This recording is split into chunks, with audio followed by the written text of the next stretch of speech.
Oh man, LPN's just throwing everything out right now. Wow, just comes out and does EX. Welcome back to the G Fuel E-League Arena. We've had to put Sajam down for his afternoon nap. That just leaves Rip and Z on the desk. We're going to be talking about the first match of the day, LPN versus Ryan Hart. Now, I'm just going to start by saying something. I think, you know, the United Kingdom has given so much to the world down here. The English language, for example, which the Americans are just starting to get the hang of. The Beatles, tea. We've done it all. And I'm going to say Ryan Hart. I think he's a wonderful ambassador for the fighting game community and a consummate professional. I would just like to say that we won the Revolutionary War. I do remember that part. LPN in this matchup versus. You know, we don't Hart. need to make it about wars like you always do, Z. We can look back to history. We can keep it cultural. Predict the future. No, Ryan Hart has been a veteran in the fighting game scene. He's been playing, I think he was like one of the first pros since ever 1994 in the world. He's been competing in tournaments. And yeah, I believe he was one of the first pros picked up by Lowland Lions, I believe it was. Is that the team name? Very yeah. 3 L's. I know there's 3 L's in it. Yeah, it was. Lowland Lions. Yeah, and that was in 2009. Yeah. So yeah, he's been around. He's been playing a variety of fighting games. You know, not just Street Fighter series. He's Tekken, part of everything. Virtual Fighter. Yep. I mean, this guy has really been there and done it all. But of course, look, experience doesn't always count for everything in the FGC, and he's going to go up against LPN. You know, I've been researching this. Z, how do you like Ryan in this matchup? Speaking of experience, actually, LPN has the most experience with the game because he was playing the beta. I remember those days. Before the game was launched, he was playing the alpha before the beta was out. In fact, he's probably playing the beta right now out on PC, so it's already an unfair advantage. He's playing 2.1, where Ryan is playing, you know, the standard version. He's always in beta. He's never gotten out of it. And that may be the problem with him as well, right? I mean, but the thing about LPN is he's always able to pick up characters really quickly. He has a wide variety of characters he can choose from. He was most known early for his birdie play, but I believe today we're probably going to see his bison come out to play. That's interesting. Well, look, we'll find out if you're right in just a moment. First, my understanding is that we did speak earlier today with the British great Ryan Hart backstage. Ryan Hart, you have one of the most renowned names in fighting game history. You're a true OG. Tell me how you're feeling going into this invitational. It's a brilliant feeling to be here. I feel really privileged to have been one of the people invited to the event. I'm having to represent myself, the UK, Europe as a continent, all the people that support me. It's just a privilege to be a part of the action, and I can't wait to get underway. That's excellent, man. You know, a lot of guys at the desk say that this group in particular is the most competitive. There's not any huge skill gap between all of the players. How are you feeling about the group overall? Yeah, I think it's a good mixture of players, especially character-wise as well. It's a nice variety. And also, most of the players have a lot of history together, having gone back and forth. Particularly me, Phenom, and Luffy in Europe have played each other time and time again in tournaments. Of course, we've got NuckleDu, which is great. We all get a chance to have a crack at the Capcom Cup champion. So that's brilliant for us too. Then, of course, LPN, Li Joe, of course, specialists in their own right as well. So I'm really looking forward to it. I think it's a nice collection of players, and it's going to be exciting.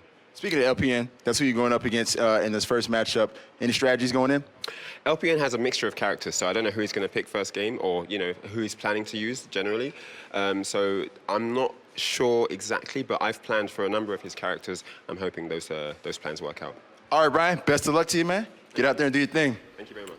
Right then, let's follow on from Ryan's thought process there, and Rip, you touched on it as well. We can get Z to meme his way in with this discussion.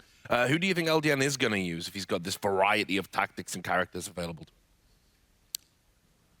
Well, I think he's going to first look at what LPN is going to use. All right, so Ryan Hart also has a variety of characters. So although LPN, yes, does have a couple of them, don't count Ryan Hart out either for, you know, having a surprise pick himself. Okay, well, we're starting to get closer to game time, so I know it's going to be tough to make predictions if we don't even know which characters are going to come out. So I don't want to impose upon you too much, but do you want to just call it for fun? I'm going to flip a coin, and I'm going to say Ryan Hart's going to take it. Only because I think his main character is Urien now. And I'm loving Urien, so I want to see him succeed. I like Ryan, super well spoken. I don't think it's that fair to be that good at an interview. All right, then. It's super jealous, right? But you get to do your thing now, Z. It's time to commentate. We'll see you in a moment. So here we go. LPN with the Bison pick, and Ryan Hart going with Urien, as we suspected. I guess the screen in the back when they're doing their player you know, videos is the tell. They have to pick one character and stick with it. Wow, didn't go for the juggle and went for the skill instead. Interesting choice there from Ryan. Just wanted to get that armor and see what he does with it. Good block on that slide. That's certainly not safe. Yeah, he could have gotten the crouching fierce for a punish too. So again, not the most optimal punish from Ryan on that instance. But that just shows the creativity of a Reinhardt. I don't think many players would have done that. The standard procedure would be to go for an additional juggle and get that guaranteed damage. But right through it. Yeah, doesn't get a setup. Just blew right there. Interesting. This is the most unorthodox Urien that we've seen to date. Yeah, definitely unorthodox. And right there, he went for the heavy kick anti-air, but he did it a little bit too early, and the Devil's Reverse caught him. That, of course, is one of the trickiest moves to deal with that Devil's Reverse, where he flips upside down into the air and comes on with that purple glove. And if you spend the 1 meter to make it even more trickier, you can navigate that in mid-air. It can come from the front and the back. So you're going to see LPN using that move a lot, as most Dictator players are relying on that for getting a lot of surprise damage. Yeah, so much pressure there from those EX scissor kicks from Bison. Those R plus unblock, and the light kick he's got right there, or not that one, that was a roundhouse, but the light kick has got a 3-frame startup, so very quick attack they can use after that. And you saw him link them two together that time. Good jump. That's another throw bait that you were talking about. Sometimes you can walk back, sometimes you can go for the vertical jump, pays off huge dividends. You're really preying on the human instinct to go for a break whenever the opponent is in proximity. And as you saw there, a pretty rough start there for Ryan. You know, despite him being both of our picks in this matchup, you know, the Bison is a little bit challenging for Urien because it's hard for him to keep him off his offense. And, you know, the scissor kick pressure, all Urien's got to stop it really is his EX headbutt or V reversal. And of course, as a Urien player, you don't want to use that V reversal because you're trying to save up to get that Aegis Reflector out with your V trigger. Just as I expected, back into the character select screen do they go. Ryan going back to someone that's a little more familiar. It did look like his Urien was a tertiary character, the way it was playing. Very unorthodox movement, but again, I love the creativity that comes from his fighting game line. See if he has a little better luck with Ken. He's played a lot of Shotos throughout the years. Yeah, most definitely. And Ken, of course, in Season 1 was one of his main characters as well. So in this season, he's looking at Urien, Guile, and Ken. So it's interesting to see him bring out the Ken here. Starts things off, gets the overhead there into another throw. And the thing with Ryan and LPN is they'll switch characters mid, you know, season. So if there's going to be, you know, updated changing come in the 2.1, I believe we're currently in the beta, you'll see both of these players very quick to adapt. Yeah, Ryan had a huge early lead, but here comes LPN now. Caught him with the down forward heavy punch, and here comes the trigger. Other side, great block from Ryan. This is the LPN special. He's going to teleport back and forth. He does the double whammy just when you thought you had caught him on the way back, like a Dragon Ball fight sequence. Oh, and he connects with the EXDP. That's the Devil's Reverse. Good block. Down to the wire here. LPN brought it all the way back. Ryan still has that trigger available. Despite having a sliver of the life lead, LPN doesn't have any resources to navigate across this. Oh, so dangerous. Sends it back. And Ryan looks like he's keeping on that trigger. I thought he might pop it, but he's apparently going to save it and try to use for V reversal instead. And Fireball is going to take it. LPN tried to counter poke.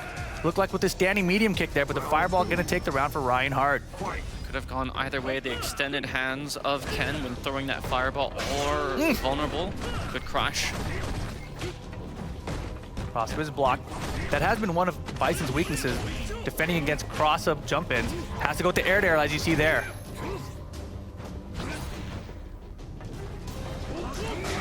Got him with the reverse that time, and oh my gosh, just lands and hits him with the roundhouse? Empty jump frame trap. I love it.